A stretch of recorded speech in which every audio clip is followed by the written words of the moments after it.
Mesdames, Messieurs, très chers téléspectateurs des Mikoba Radio et Télévision, chers auditeurs, bonjour à tous, bienvenue dans votre magazine On en parle de ce mardi. Nous sommes encore là pour échanger démocratiquement, de manière libre, sur les actualités qui font couler beaucoup d'encre et des salives et pour les comptes de la province du Lualaba. Précisément dans la ville d'Ekolwezi, c'est notamment le malaise institutionnel au sein de la mairie d'Ekolwezi. On en parle, l'Assemblée provinciale s'est saisie même du dossier et du coup, nous allons également en parler puisque dans les quartiers, sur les réseaux sociaux, un peu partout, on en parle aujourd'hui avec les invités que je vais vous présenter ici sur ce plateau avec moi. Nous allons également en parler. Sinon, laissez-moi souhaiter la bienvenue à tous ceux-là qui sont en train de nous regarder en ces moments, tous ceux-là qui nous suivent, ceux-là qui suivent régulièrement cette émission et ceux qui nous suivent pour la première fois. Excellentes conditions de suivi chez vous et surtout nos voeux le meilleur à vous tous. Nous souhaitons que vous puissiez terminer cette fin de l'année de manière heureuse. Et voilà, aujourd'hui, notre flash du jour va justement parler de la mesure prise par le ministre national des Mines qui a signé un arrêté suspendant les activités minières artisanales sur l'ensemble du territoire national, mais beaucoup plus les unités de traitement des substances minérales issues de l'exploitation minière artisanale de la filière cupro-cobaltifère. Parlant de la filière cupro-cobaltifère, nous voyons déjà le Grand Katanga où les cuivres et les cobaltes sont beaucoup plus exploités. Et donc cette mesure laisse beaucoup de Lualabé perplexes puisque ça va beaucoup impacter même sur l'économie de la province. La province est en train de vivre aussi en partie par l'exploitation minière artisanale puisque les creuseurs sont à compter à des centaines de milliers de creuseurs sur l'ensemble de la ville d'Ekolwezi et dans ses environs, donc dans la province du Lualaba de manière générale. Et cette mesure de suspendre les activités minières artisanales, de suspendre aussi à titre conservatoire et préventif les activités ainsi que les opérations de traitement et de commercialisation. Cela veut dire qu'on ne va pas directement attaquer les creuseurs. Les creuseurs peuvent travailler, mais ils n'auront pas où aller vendre ça puisque les unités de traitement seront suspendues et donc ne vont plus payer ces minéraux-là. Du coup, les creuseurs vont produire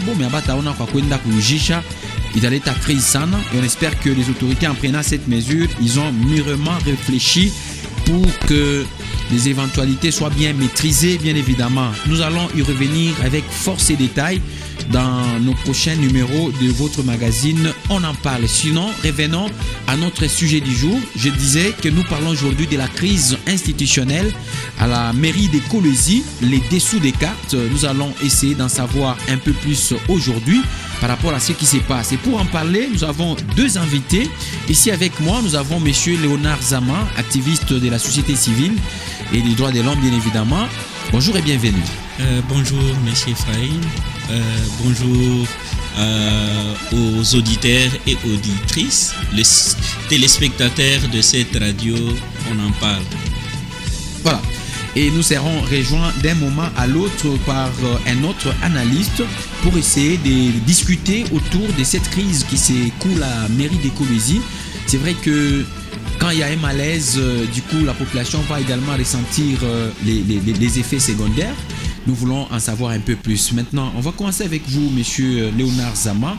Il y a justement ce qui se passe à la mairie d'Ekolwezi. Un jour, la maire adjointe, selon ce qui nous a été rapporté, avait confisqué les clés et bloqué l'accès aux agents dans les bureaux, etc. Et donc ce jour-là, il n'y avait pas de travail. Il fallait qu'il y ait une pression extérieure pour que les bureaux puissent se réouvrir.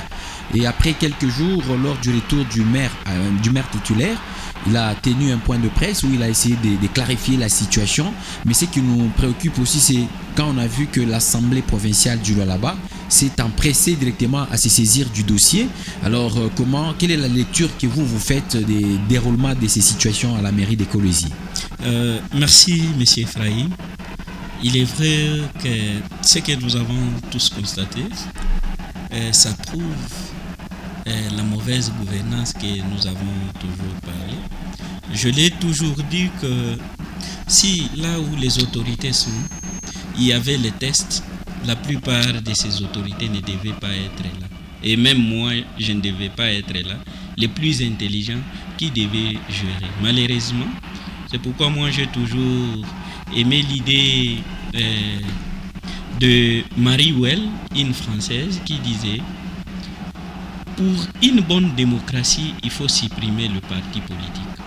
Parce qu'au sein des partis politiques, on vous impose un individu sans un critère objectif.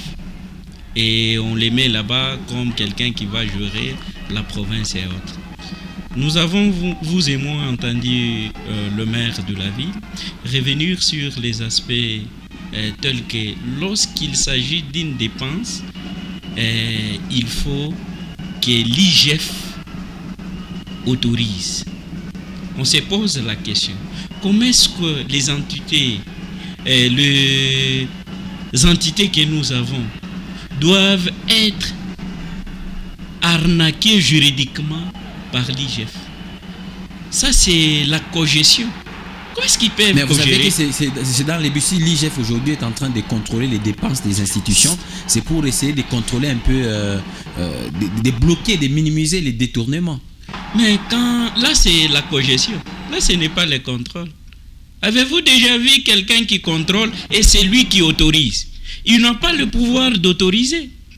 En réalité, l'IGF devait tout simplement s'arrêter sur les contrôles. Pas aller jusqu'à co-gérer. Imaginez, moi je suis en train d'imaginer, lorsque l'IGF est en train d'approuver, on dit cette dépense peut passer. Ça veut dire, même si il partait avec l'état des besoins à la banque, pour que vous soyez servi, il faut qu'il regarde s'il y a la signature de l'IGF. S'il n'y en a pas, on ne vous sert pas. Et là, vous voulez parler que c'est le contrôle. Mais vous imaginez, je peux vous faire réfléchir. Il y a la Cour des comptes. En réalité, les deux institutions, nous avons l'IGF et la Cour des comptes. Là où il y a l'IGF, la Cour des comptes ne passe pas. Mais récemment, nous avons vu, avec de redevances et autres, la Cour des comptes a émis son avis défavorable de la gouvernance de ZTD. Donc pour la Cour des comptes, c'est mal géré.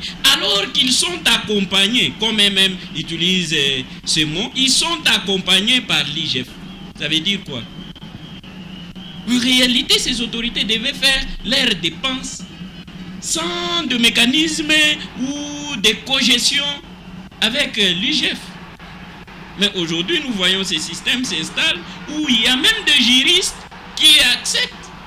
Parce que la loi ne donne pas cette manœuvre-là à l'IGF pour co-gérer. Parce que ça, c'est la cogestion.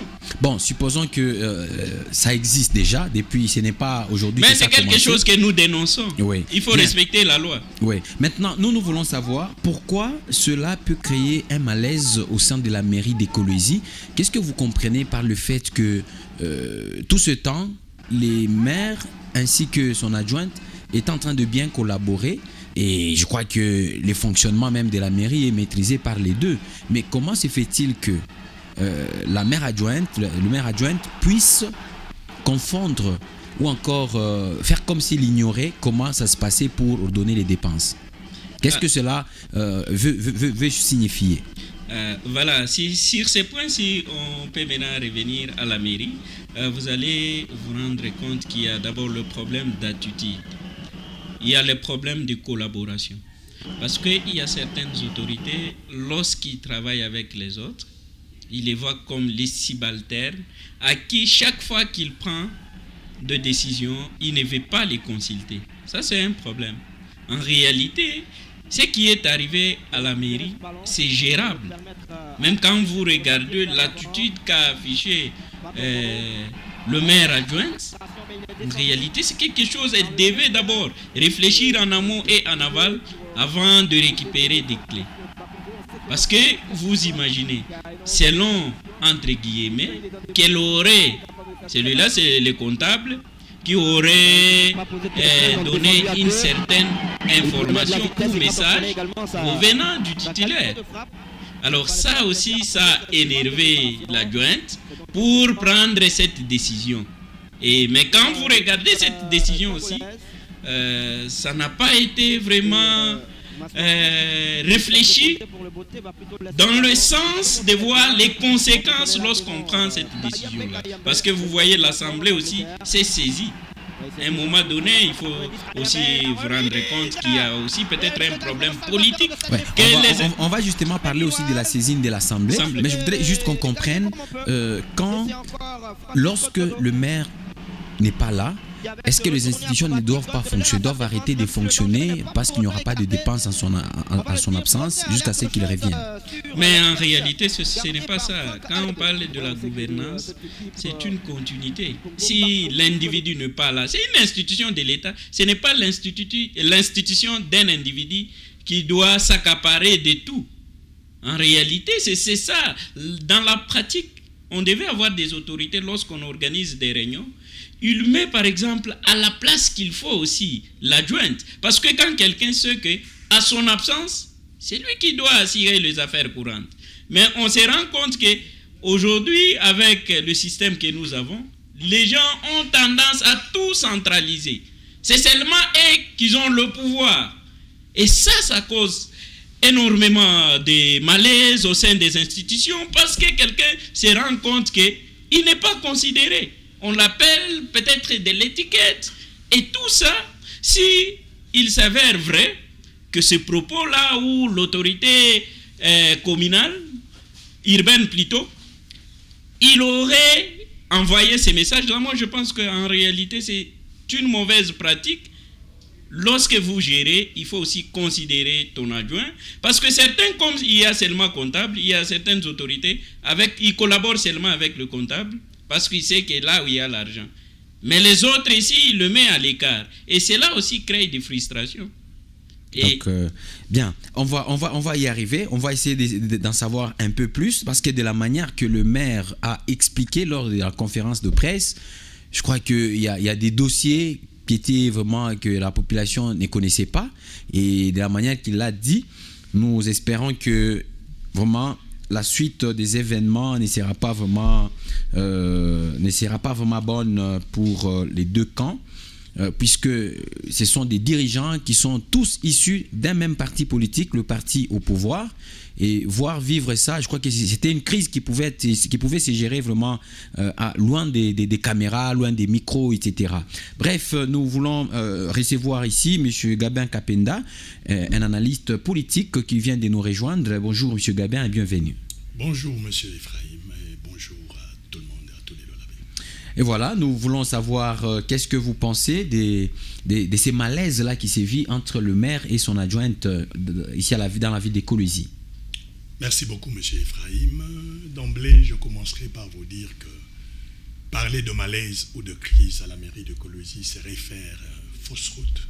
Parce que, selon mes investigations, il n'y a pas de malaise, il n'y a pas eu de crise, il y a seulement eu un sursaut d'autorité, un excès d'autorité de la part de Mme le maire adjoint, ce qui a fait que ça a créé un incident, chose qui pouvait être évitée, mais par manque de, je taxerai cela de manque de professionnalisme, la mairie de Kolwezi a connu ce qui s'est passé. Mais ce qui s'est passé, justement, les agents arrivent, ils trouvent que les bureaux sont fermés, ils ne pouvaient plus accéder à leurs bureaux, alors que nous savons que les guichets uniques se trouvent à la mairie de Kolwezi. Il y a beaucoup de gens qui vont là-bas pour beaucoup de dossiers. Ne pensez-vous pas que c'est vraiment un manque à gagner à la population et même à la ville? Je pense que avant qu'on en arrive aux conclusions, il faudrait que l'on puisse expliciter à la population ce qui s'était réellement passé. D'après mes investigations et d'après ce que tous nous avons suivi lors de la conférence de presse de M. le maire, M. le maire a été de plus clair. Il s'est passé un incident à la mairie de Kolwezi qui était dû au fait d'un manque de professionnalisme, je le dis bien, de la part de Mme le maire adjoint. Parce qu'il y a une procédure, chaque fois que l'on doit engager des dépenses, chaque fois que la mairie doit engager des dépenses, il y a une procédure en la matière que l'on doit respecter. Cela doit passer par un plan de décaissement. Il s'avère que Madame le maire adjoint avait un souci avec son enfant qui était malade. Et cet enfant elle a sollicité l'assistance ou les fonds publics de la mairie pour les soins de son enfant, ce qui est de son droit. Et le maire, en commun accord avec le maire, ils se sont mis d'accord, ils ont effectué un plan de décaissement de l'équivalent de 5 000 $.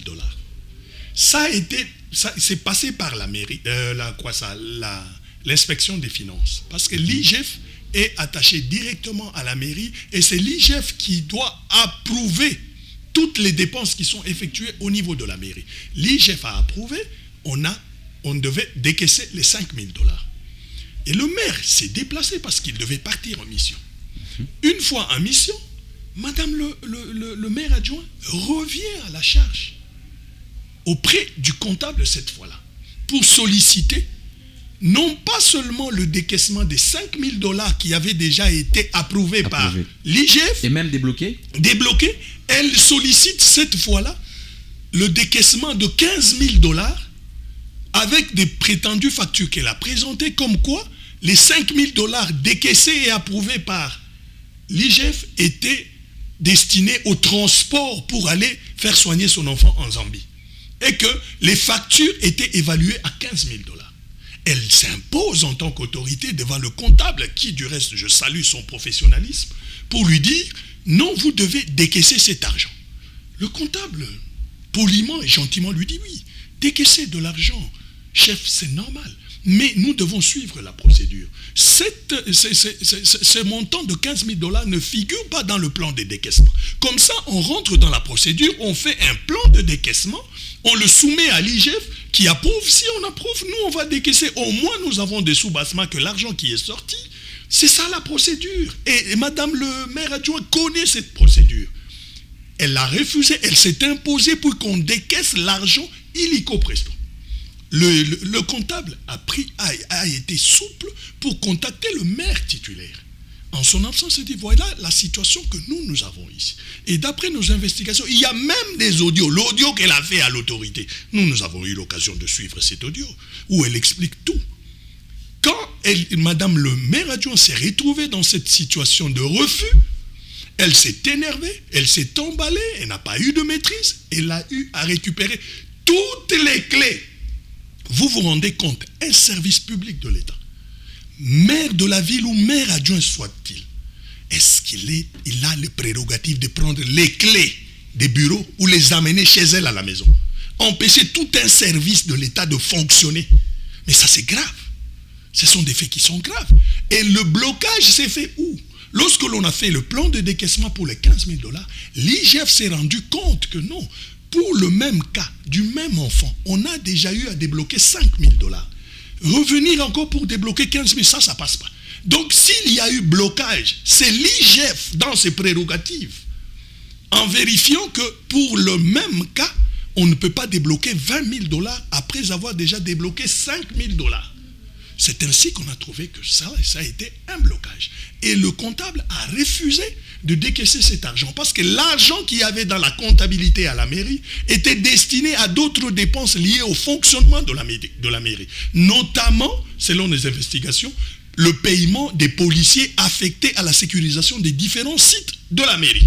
Mais nous avons aussi un autre, ce sont des clauses selon lesquelles à la mairie d'Ekolozi, en l'absence du maire, rien ne fonctionne parce que les titulaires ne permettent pas à ce que son adjoint puisse également effectuer qu'il y ait des décaissements des fonds, même s'il s'agissait du fonctionnement de l'institution. Monsieur Ephraim, je pense que les Lualabé ont le droit d'avoir l'information et la bonne information. Je pense, ici, je ne fais pas l'avocat du maire titulaire ou de la mairie, mais d'après nos investigations, si seulement on peut faire usage d'un peu de d'honnêteté, on se rendra à l'évidence que dans cette province du Lualaba, à la mairie de Kolwezi, chaque fois que le maire est indisponible, c'est peut-être la seule, d'après nos vérifications, la seule institution où le maire adjoint jouit du plein intérim.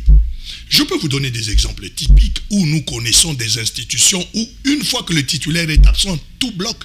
Personne n'a le quitus pour engager les dépenses, notamment au gouvernorat. Le gouvernorat ici, si le gouverneur titulaire n'est pas là, est-ce est-ce que le vice-gouverneur engage les dépenses de la province comme il se faut? On voit des gens, une fois en l'absence du gouverneur titulaire, on ne paye même pas les agents parce que le gouverneur n'est pas sur place. Ça, c'est le premier cas. Le deuxième cas, à l'Assemblée provinciale du Lualaba, en l'absence de l'honorable président de l'Assemblée, est-ce que le vice-président a le plein intérim pour gérer cette institution? Mais nous avons vu qu'il a organisé la plénière, qui a d'ailleurs validé la mesure suspendant les motions et pétitions. C'était les vice-présidents. Vous savez vous-même où est-ce que cette plénière nous a menés. Aujourd'hui, le Lualaba se retrouve dans une situation de crise institutionnelle. D'accord, on va y arriver, on y va tout doucement. Je voudrais maintenant savoir avec M. Léonard Zama, c'est vrai que le maire de la ville, lorsqu'il est rentré, il a tenu ses points de presse pour essayer d'éclairer la lanterne par rapport à cet incident qui a eu lieu à la mairie d'Ekolwezi. Mais est-ce que vous pensez que c'est vraiment anodin que cela arrive, que le maire adjoint puisse s'emballer tout simplement parce qu'on a refusé les décaissements pour la prise en charge de son enfant, ou bien il y a des non-dits dans tout ce qui se passe? Naturellement, si vous avez déjà eu le temps d'échanger avec le maire adjoint, il est très colérique. Ça, il faut le retenir. Même dans des échanges, c'est surtout nous autres, la société civile, quand vous partez dans des plaidoyers et autres, la manière qu'elle vous répond, des échanges, donc vous sentez que c'est une personne colérique. Ça, c'est le premier aspect. Mais Dédé, je ne pense pas qu'elle aussi, elle peut seulement se réveiller comme ça et prendre des clés, même si nous dénonçons cette pratique-là, parce que c'est une institution de l'État. Elle n'a pas le pouvoir de prendre les clés et amener ça chez elle. Moi, je pense que c'était des entorses. En réalité, ça ne pouvait pas se gérer comme ça, quel que soit qu'on est en colère ou autre. Mais ce qu'on sait, nous connaissons bien dans la province du Lualaba, ça ne commence pas ici. Même à l'époque de l'ex-maire de la ville, il y a eu toujours des accusations, celui-ci a accusé l'autre, l'autre aussi a accusé l'autre. Alors, on a senti quand même qu'il y avait toujours de malaise, mais pas jusqu'à arriver où la personne récupère de clés et part avec. Mais ce que nous avons constaté, qu'il y a d'abord la mauvaise gouvernance, il n'y a pas la bonne collaboration. Parce que j'ai entendu quand, vous voyez, M. Gabin parler qu'on attendait que l'IGF approuve. Je suis revenu sur ces points-là. Est-ce que c'est ça la mission de l'IGF? C'est d'approuver les dépenses. Lorsqu'on assure les contrôles, est-ce qu'on a le pouvoir encore d'approuver lorsqu'il s'agit de dépenses? Donc vous allez vous rendre compte qu'il y a quand même quelque chose que les autorités doivent changer. Et aussi longtemps que nous restons dans des casquettes, parce qu'ils sont d'abord de même parti politique, si on peut aller très loin, ils sont même de même église. Donc on pense qu'ils devaient beaucoup plus collaborer. Il pouvait y avoir une très bonne collaboration. Mais on se rassure qu'il n'y a pas la collaboration. Est-ce que ce n'est pas la politique là derrière? Parce que aussi longtemps que nous avons entendu cette crise, directement l'Assemblée provinciale s'est saisie. C'est même ça qui étonne les observateurs, qui dit qu'en tout cas il doit y avoir des non-dits sur le monde. Apparemment il y a quelque chose, on cherche quand même par-ci par-là, des raisons par-ci par-là pour voir qui peut être interpellé, qui est-ce qu'on peut sanctionner. Donc vous connaissez notre politique. Alors la réalité, quand vous suivez le point de presse du maire titulaire, vous sentez qu'en réalité, lorsqu'on veut engager une dépense, il faut respecter la procédure. Là, nous sommes tous d'accord. Il faut respecter la procédure. On commence par où? On finit par où? Même s'il y a des cas d'urgence, ainsi de suite. Et si l'IGF a bloqué, parce que selon même le dur du maire titulaire, c'est comme si, jusqu'à preuve contraire, on n'a pas encore décaissé, que ce soit le 5 000 ou les 15 000. Tout a été bloqué. Et donc, même si c'était vous, lorsque vous avez un enfant malade, vous serez quand même frustré. Merci Monsieur Léonard. Alors, Monsieur Gabin, nous sommes au Congo, nous savons comment ça se passe. Si vous voyez un conflit entre un titulaire et son adjoint, et nous connaissons comment ça finit généralement en République démocratique du Congo, il y a eu le cas du gouverneur Mouyège à l'époque. Il y a eu notamment le cas du maire Véronique Oupité. Et donc, bref, nous avons vu un peu tout ça. Maintenant, est-ce que vous pensez qu'il y a quelque chose derrière ça qui est en train d'alimenter ces conflits, qui en réalité, par rapport au fait, n'en est pas vraiment un? Merci beaucoup, Monsieur Ephraim, pour cette question. Elle est très pertinente. Je vais vous dire une chose. Je le dis et je le répète encore. Il n'y a pas de crise institutionnelle à la mairie. Mais pourquoi l'Assemblée peut se saisir si vite? Effectivement, je vais en arriver là.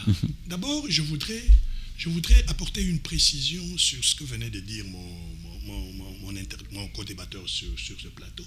Il venait de dire que l'IGF n'a pas le prérogatif d'approuver les dépenses qui doivent être effectuées par la mairie.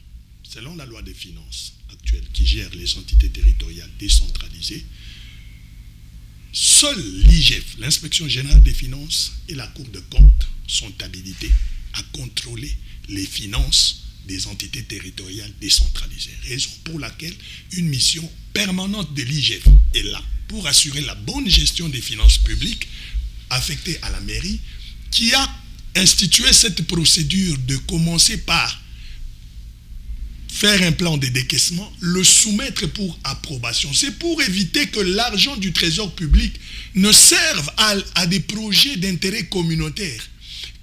Au lieu de servir à des projets d'intérêt communautaire, que l'argent du trésor public serve à d'autres intérêts. Pourquoi j'ai dit qu'il n'y a pas eu crise? D'abord, l'argent qui devait être décaissé devait servir à des dépenses privées et non des dépenses publiques, des soins de santé de l'enfant de Madame le maire adjoint.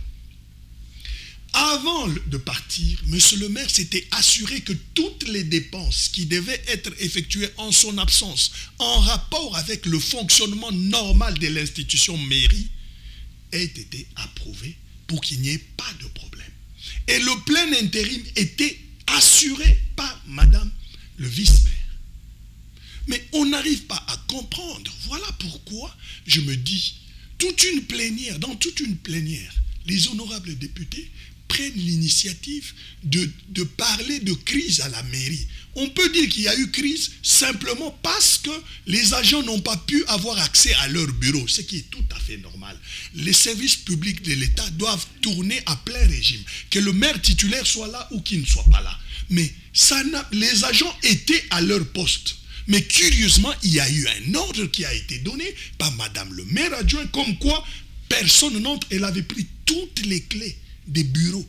Elle est partie avec. Elle a paralysé le fonctionnement des services publics. Et là, à mon niveau, c'est là où la responsabilité personnelle de Madame le maire adjoint devait être engagée par rapport même à cette entrave du bon fonctionnement de l'administration publique. Et le procureur général doit normalement se saisir de cette situation pour interpeller pénalement, madame, parce que c'est une entrave à l'administration publique. En droit congolais, c'est une infraction qui est punissable par la loi. Normalement, cette madame le maire adjoint devait être interpellée par le procureur général.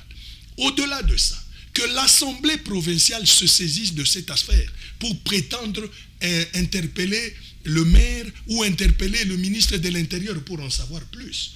Moi, je me dis, je ne comprends pas cette agitation. Voilà pourquoi je rejoins mon co-débatteur pour parler des dessous des cartes de la politique qui va rentrer là-dedans. Ici, au Lualaba, ce que l'Assemblée provinciale doit savoir, c'est que les Lualabais sont suffisamment outillés, sont suffisamment mûrs pour comprendre que c'est un jeu politique. On a voulu créer un incident afin de chercher les poux sur la tête du chauve. Et nous sommes en alerte maximale. Nous sommes en alerte maximale pour tenter de déjouer tout ce qui essaie de se faire. Nous ne voulons pas d'une situation bis à à la situation qui s'est passée au Katanga, entre autres, le maire Kafouimbi et Mme Joyce Tunda. Ouais. Si les honorables députés veulent faire la même chose au Lualaba, eh bien, ils vont buter à la population Lualabès qui est suffisamment outillée. L'Assemblée provinciale n'a pas pour mission. Jusque-là, M. Gabin, j'ai aussi comme l'impression que vous n'avez pas encore eu les sons des cloches du côté de Madame le maire adjoint. Oui. Justement, je pense Parce que pour le moment, elle n'a pas encore pris parole pour expliquer vraiment les nœuds du problème. Nous n'avons que les sons du cloche du maire titulaire. Et peut-être, le son du cloche du maire titulaire, il a été clair, de plus clair. Tout le monde a vu comment il s'est exprimé. Il n'y a pas eu de... Il n'a pas cherché à cacher les dossiers, comment ils se présentent. Peut-être qu'il y a une autre situation que les gens n'arrivent pas à comprendre. Ce n'est pas seulement l'IGF qui a bloqué les dépenses. L'IGF a bloqué d'un côté, mais il y a aussi la banque. La banque où, normalement, selon la procédure, tous les agents de la mairie doivent avoir un compte. Ainsi que tous les agents qui sont affectés aux maisons privées du maire et du maire adjoint, notamment les bonnes, les jardiniers, les gardes, ils sont payés par la mairie. Ils doivent avoir des comptes bancaires dans lesquels leur salaire devrait être reversé.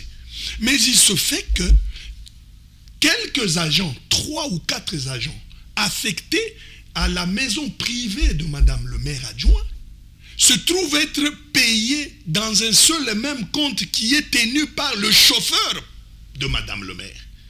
La banque s'est rendue compte dans leur contrôle qu'un seul et même compte encaisse un compte salaire encaisse plusieurs salaires dans ce même compte-là. C'est une irrégularité. Ils se sont fiés à la mairie. Et avant de partir, cette situation, peut-être que les gens n'en savent pas, le maire titulaire a eu à s'entretenir avec le maire adjoint par rapport à cette situation-là.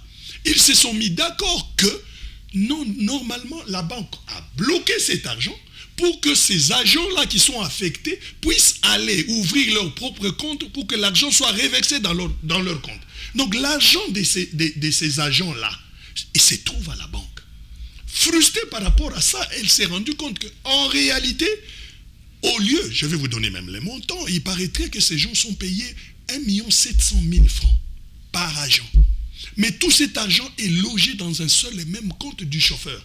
Et que par après, c'est le chauffeur qui récupère l'argent et on va cette fois-là payer ces bons-là à raison de 300 000 francs par agent.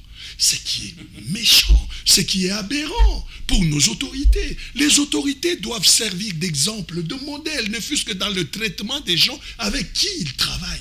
Quelqu'un, on lui paye 1 700 $, mais vous, 700 000 francs, mais vous soutirez 1 400 000 pour lui donner 300 000. Raison pour laquelle elle avait sollicité que de tout ce temps, le maire titulaire avait dit non, cette situation doit s'arrêter et à mon retour, on va régulariser pour que chacun puisse avoir son compte afin que chaque salaire puisse être déversé là-bas.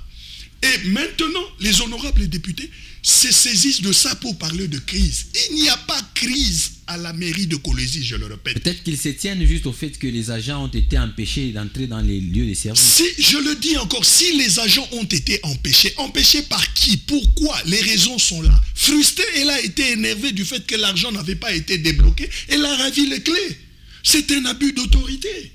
Et s'il y a quelqu'un qui doit répondre de ce fait-là, ce n'est pas le maire titulaire, c'est le maire adjoint. L'infraction est individuelle. Merci, je ne vois pas pourquoi les députés veulent chercher les poux sur la tête du chauve. Non, nous connaissons comment le Lualaba fonctionne. Très chers honorables députés, là où vous êtes étendus par les Lualabais, vous n'y êtes pas, vous êtes aux abonnés absents. Mais pourquoi vous voulez fourrer vos nez dans les affaires de la mairie? L'Assemblée provinciale n'a ni qualité ni compétence pour contrôler la mairie. L'Assemblée provinciale a pour mission première de légiférer. Deuxième mission, de contrôler l'exécutif provincial. Jusqu'à preuve du contraire, aucun contrôle sur le gouvernement provincial. Mais par contre, ils avaient connu une maladresse terrible en initiant des contrôles même sur les entités territoriales décentralisées. Moi, à la place, si j'étais maire, si j'étais bourgmestre, si j'étais administrateur du territoire, je n'aurais pas Je ne leur ai jamais offert mon hospitalité pour venir me contrôler. Je leur dirai non. Vous avez pour mission de contrôler l'exécutif provincial. Ils abandonnent leur mission de contrôle et récemment, ils ont même voté une motion comme quoi ils ne peuvent plus contrôler le gouvernement provincial. Et voilà, se trouvant bloqués, ils commencent à chercher de la matière partout.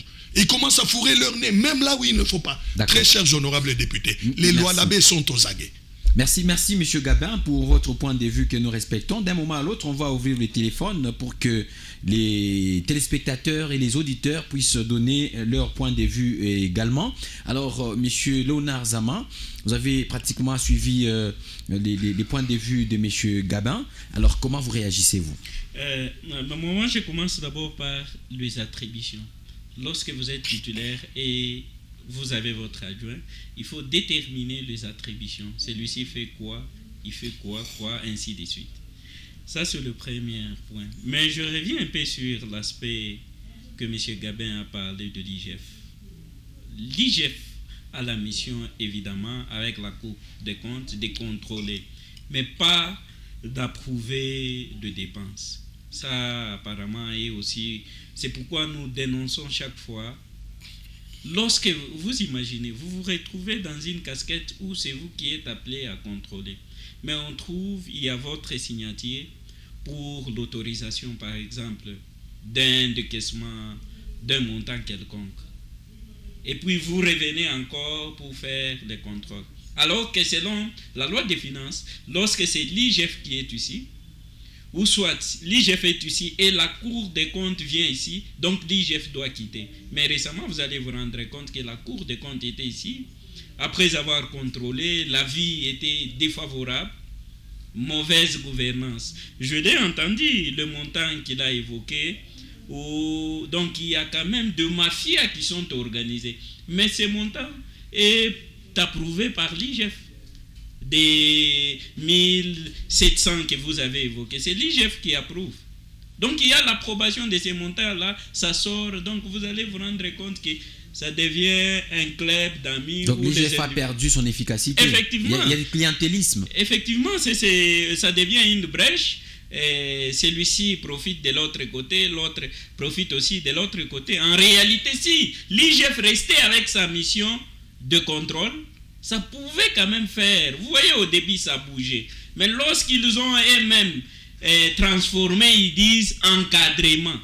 Et avec cet encadrement, nous pensons que c'est la cogestion. Ils sont en train de gérer ensemble. En réalité, il faut les laisser. Ils sont là, les autorités, parce qu'ils doivent aussi respecter des procédures. Moi, j'ai aimé lorsqu'ils parlaient des procédures. Mais aussi longtemps que nous n'avons pas encore entendu le maire adjointe, je pense qu'il y a possibilité aussi de se réserver. Parce qu'elle peut aussi dire la vérité, comment est-ce que ça se passe, vous avez entendu, vous l'avez évoqué ici, la situation du gouverneur, l'ex-gouverneur et son adjointe. On attendait par-ci, par-là, il y a beaucoup de choses qui se disaient. Moi, je crains que l'Assemblée provinciale s'y mixe. Parce qu'au regard de la situation, il y avait même beaucoup d'informations qui ont été relevées. Le cas, par exemple, de Kanyamaka CC. La plupart de ces députés ne connaissaient pas que cette procédure ou processus était déjà entamé dans la ville de Kolwezi. Mais lorsqu'ils ont juste attendu le cas de la mairie, ils se sont réveillés tous. Donc, soyez-en sûrs qu'il y a aussi le problème politique. Les individus, toi là-bas. Donc, c'est ces principes nous connaissons. Mais aussi, n'oublions pas que tout se paye. Tout se paye. C'est pourquoi, même dans la gouvernance, partout où vous êtes, lorsque vous trouvez l'autre assis là-bas, il ne faut pas l'en vouloir pour que tu sois là. Sinon, ça pourra aussi vous arriver. Oui, ça pourra aussi vous arriver. Et c'est ce que nous vivons. Bon, on ne cite personne. C'est ce que nous vivons. Nous avons entendu ce qui s'est passé. Les mêmes personnes qui t'ont soutenu pour que tu sois là où tu es, aujourd'hui, ce sont les mêmes personnes qui veut aussi te contourner. Donc on comprend. Parce que quand vous regardez, il n'y a même pas de problème ici. Comme l'a dit M. Gabriel, si nous vérifions seulement, vous allez vous rendre compte que même si vous êtes fâché, c'est pourquoi moi je dis, en réalité, dans le fonctionnement des institutions, il faut supprimer les partis politiques. Parce que On met des individus là-bas, parfois sans regarder, sans critère objectif. On prend parce qu'il est fils de tel, il collabore mieux avec tel, on lui place là-bas. Et les résultats, voilà ce que nous vivons. Donc si la réalité, il peut y avoir des contrôles de la gouvernance, comment est-ce que les gens se payent beaucoup d'argent, mais ceux qui devaient bénéficier ne bénéficient pas. Vous payez dans un compte d'un individu X, beaucoup d'argent comme ça, et puis c'est lui qui vient, il donne 300 000. Et selon vous, quel est le danger que cette situation présente? Le danger que présente cette situation, au regard, vous savez, l'Assemblée s'est limitée. Lorsqu'ils ont dit, nous allons interpeller le ministre de l'Intérieur. C'est-à-dire, ils n'ont pas le pouvoir d'interpeller directement la mairie. Et par conséquent, ils passent par le ministre provincial de l'Intérieur pour qu'à travers lui, s'ils peuvent y avoir des sanctions ou des blâmes, ainsi de suite. Mais la crainte est que, au regard de la situation, il y a des gens qui veulent profiter. Qui veulent profiter de ce qu'on appelle les mêmes malaises dans les buts de bousculer celui qui est là. Parce qu'on connaît quand même, on connaît les individus, qu'on se le dise quand même la vérité. Les gens ont tendance maintenant ici de faire de leur mieux pour que le maire qui est là-bas, qui laisse la place, mais sous réserve aussi du point de vue de maire adjointe. Parce que jusqu'à présent, nous n'avons pas son point de vue et par conséquent, comme elle ne parle pas, nous pensons que tout ce qu'a dit le maire titulaire est vrai. Alors, nous rappelons à nos téléspectateurs qui nous suivent en ces moments qu'ils ont encore la possibilité d'émettre également leur point de vue en composant les deux numéros affichés à l'écran, les 097 33 32 833 ou les 081 66 532 66. Ces deux numéros sont opérationnels en appel normal ou en appel sur WhatsApp. Vous pouvez entrer en direct avec nous et donner également votre point de vue. Entre-temps, nous continuons avec vous, messieurs Gabin. C'est vrai que la situation est arrivée. Vous avez évoqué vous-même la situation qui s'est vue dans les Hauts-Katanga, dans la ville de Lubumbashi, où nous avons vu en tout cas des tireurs de ficelles qui se sont vus exposés. On savait qui roulait pour qui. Et finalement, c'est Joyce, Madame Joyce qui a gagné la mairie d'Écologie.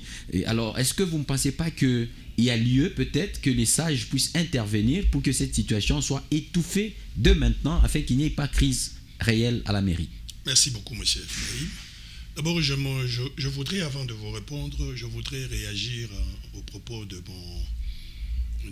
votre co-débatteur. Mon co-débatteur sur le plateau. Il a parlé des attributions dévolues au maire titulaire ainsi que celles dévolues au maire adjoint. Oui. Ici, je vais préciser une chose. La mairie est gérée par une seule et même personne, qui est le maire titulaire. Toute institution, d'ailleurs, c'est comme le gouvernorat. La personne qui gère le gouvernorat, c'est le gouverneur de province. C'est comme l'Assemblée provinciale. La personne qui gère l'Assemblée, c'est le président de l'Assemblée provinciale. Les attributions du maire de la... Les statuts, les textes donnent les attributions au titulaire. C'est lui qui a le pouvoir. L'adjoint, ses attributions sont... ses compétences sont d'attribution. Les compétences du maire adjoint sont d'attribution. Si le maire titulaire ne lui donne rien, elle est dans son bureau là, elle ne fait rien. Le gouverneur est compétent pour agir. Si le vice-gouverneur veut agir, sa compétence est d'attribution. Il faut que le vice-gouverneur lui dise, monsieur le vice-gouverneur, allez accueillir tel monsieur. Mais statutairement, il n'y a pas d'attribution dévolue au vice-gouverneur. Il n'y a pas d'attribution dévolue au vice-maire. Il n'y a pas d'attribution dévolue au vice-président de l'Assemblée. Généralement, nous savons que les vices et les adjoints sont chargés des finances. Tout ce que l'on dit, quand c'est chargé des finances, c'est stipulé par les textes. Dites-moi, présentez-moi les textes qui disent que le vice-maire est chargé de tel, le vice-gouverneur est chargé de tel. Il n'y en a pas. Les attributions, les compétences des vices sont d'attribution. Tant qu'on ne lui donne pas le pouvoir, le mandat de faire tel. C'est pourquoi chaque fois qu'ils agissent au nom et pour le compte du titulaire. Mais revenons un peu, soyons humains. Même si on devait réfléchir dans ce sens, qui est ce titulaire qui sait que, une fois que les organes de contrôle viendront, il sera le seul à répondre de ce fait, accepterait que son adjoint puisse engager des dépenses qui ne sont pas justifiables et que lorsqu'elles viendront le problème, ça sera lui qui va répondre. Non. Une fois que l'IGF est là, les instances de contrôle, la cour de contrôle arrive, qui répond de la mairie? C'est le maire titulaire, c'est pas le maire adjoint. Si l'IGF, la cour de compte arrive à la province, qui répond de la province? C'est le gouverneur, c'est pas le vice-gouverneur. Si l'IGF vient pour répondre de la responsabilité, qui va répondre de la responsabilité de l'Assemblée provinciale? C'est le président de l'Assemblée provinciale, c'est pas le vice-président. Et qui est celui aujourd'hui qui accepterait que des dépenses soient effectuées en violation de la procédure en la matière? Personne. Alors personne. Ce que nous devons savoir, c'est que effectivement il y a des tireurs de ficelle. La précipitation avec laquelle, l'engouement avec lequel l'Assemblée provinciale prend à bras le corps ce dossier comme s'il y avait crise, on vient de l'expliciter, il n'y a pas eu crise. Il y a eu juste un saut d'humeur de la part de Madame le maire qui a fait qu'elle a pété les plombs, elle a pris les clés de ça, il est parti avec. Que dites-vous à ceux qui pensent que cela, par rapport aux réflexions de certaines personnes qui estiment qu'il y a le ministre des Transports qui avait émis une note instruisant le maire de la ville de pouvoir, informant au maire de la ville, demandant au maire de la ville de pouvoir limiter les circuits des motards, etc. Mais que cette mesure-là n'était pas appliquée par la mairie des Coligny. Ne pensez-vous pas que c'est peut-être ça aussi les nœuds du problème? Effectivement, parler de la mesure du ministre des Transports, il faut d'abord savoir une chose. La mairie en tant que telle est une entité territoriale décentralisée qui jouit, peut-être les gens semblent l'oublier, la mairie de Kolwezi jouit de son autonomie financière, administrative, politique même. La mairie de Kolwezi... Entre-temps, le ministre des Transports, il est provincial. Et je dis, le ministre des Transports, il est provincial, bien entendu. Mais ici, il est ministre provincial. Ici, nous parlons de la gestion. Quand on dit autonomie de la gestion, au-delà de tout ça, la mairie dispose de la personnalité juridique. C'est-à-dire que la personnalité juridique donne des prérogatives au maire d'agir dans sa circonscription. Le maire, c'est pratiquement le chef de l'État.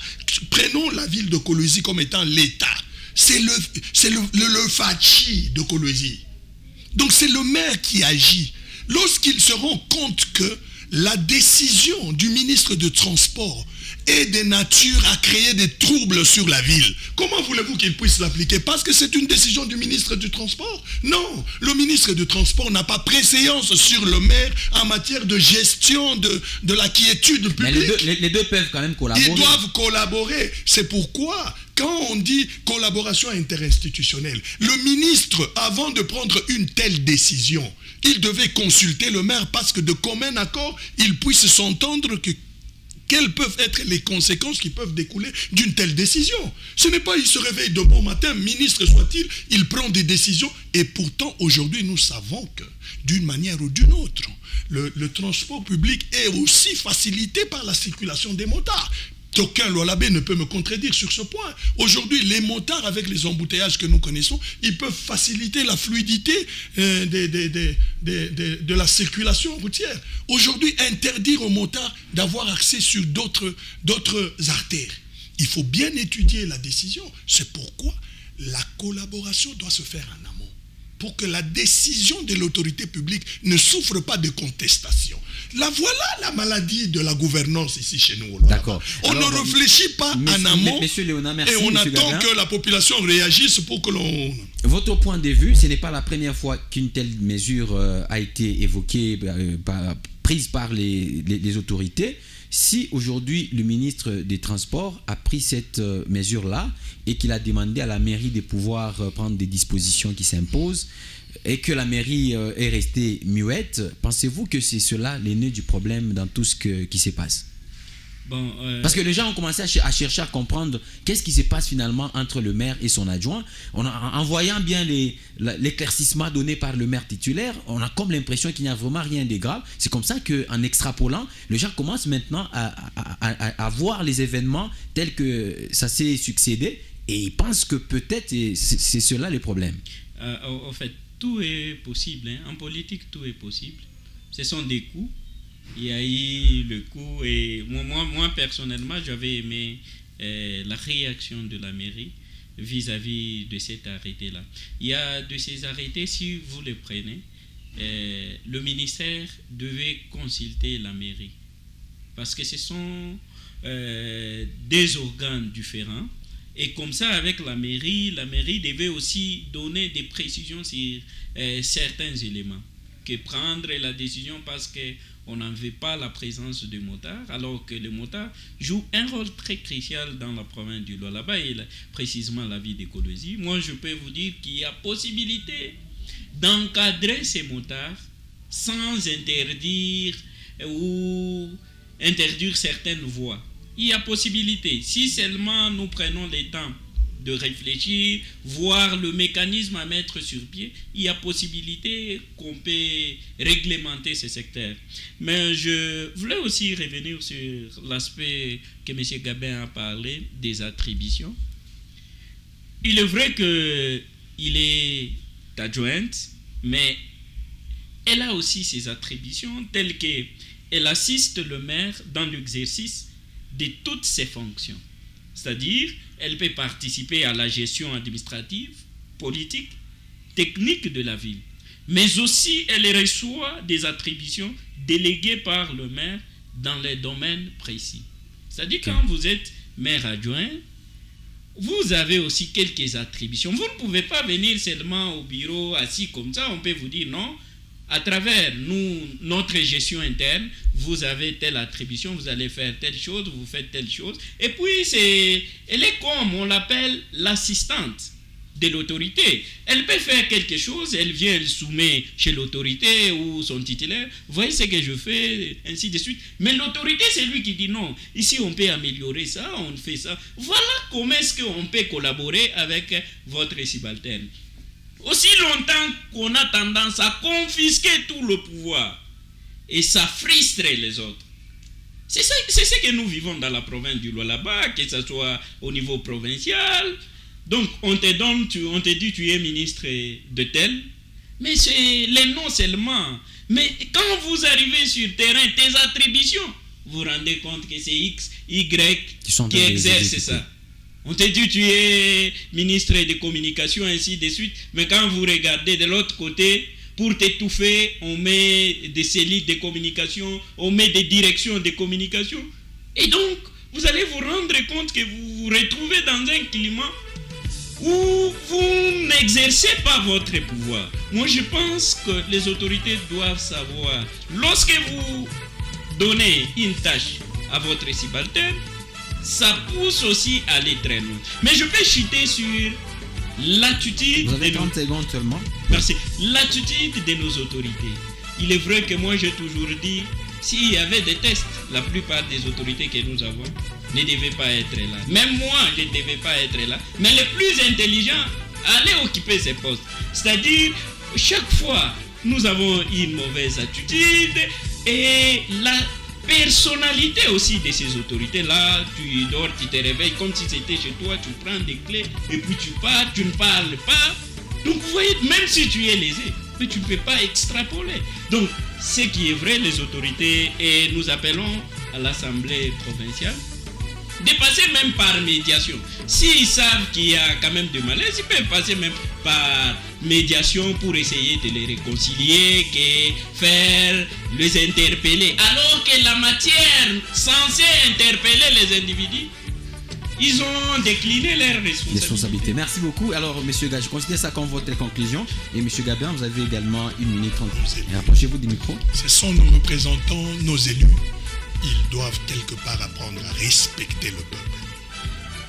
Le peuple est souverain. Et la souveraineté du peuple est permanente et éternelle. Mais le mandat qu'ils ont, il est temporaire. Donc arrêtez de vous immiscer là où il ne faut pas. Là où vous êtes le plus attendu. Les Lualabais n'ont pas de route. Les Lualabais vivent l'insécurité. Vous avez décliné vos responsabilités en vous muselant vous-même. Merci. Et maintenant, vous êtes en train de chercher des boucs émissaires. Dommage, nous avons épuisé le temps. Merci, M. Gabin. En tout cas, ça ne marche pas. Merci à tous ceux qui nous ont suivis.